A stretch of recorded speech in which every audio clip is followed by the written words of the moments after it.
All right, finally, we're getting to the real meat of the paper. Now, all the previous sections are important because we're continually building up what's been researched, what research did you do to add to it, how did you do that research, and now we're getting to what should be the real meat. What were your findings?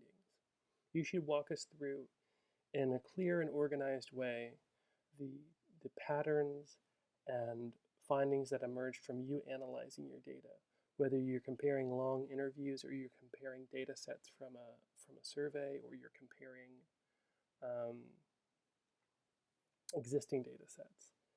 Um, you want to be presenting your evidence relative to your research question here. What have you found? What do your findings show us? So highlighting particularly trends and patterns that should organize your data. So um,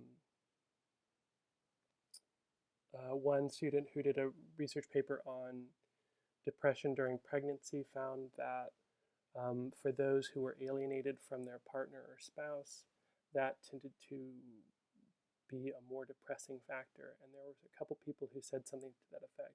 And so she presented what they said, but also talked about how that was a more general trend or pattern that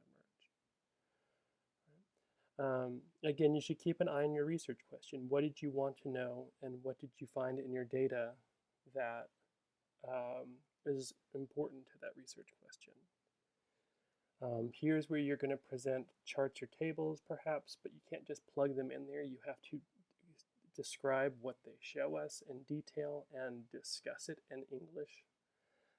You might have big chunks of long-form interviews. You also have to discuss those and tell us why they are evidence of something.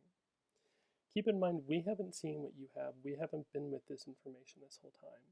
You need to show us with evidence and detailed evidence that this pattern of information emerged. And this is laying the basis for your conclusions, for your kind of final answer to this research question.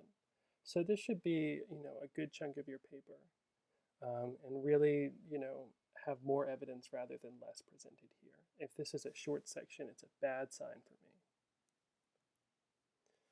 All right, and then you kind of wrap all this up in your discussion and conclusions.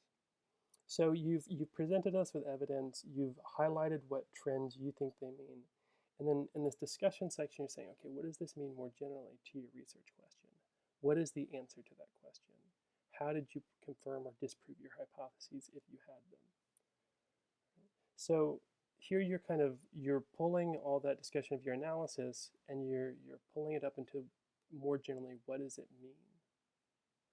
You also want to have some limitations here that, yeah, well, I only looked at so many students at an HBCU.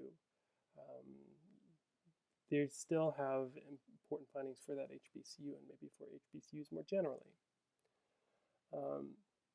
But here's where you're kind of making your statement about what did you actually prove, or not prove perhaps, because some don't like that word, but what does your evidence basically show? What's the broader meaning? And then in your conclusion, you want to emphasize why these findings are important. How are they useful to us as a society, as a school, in general?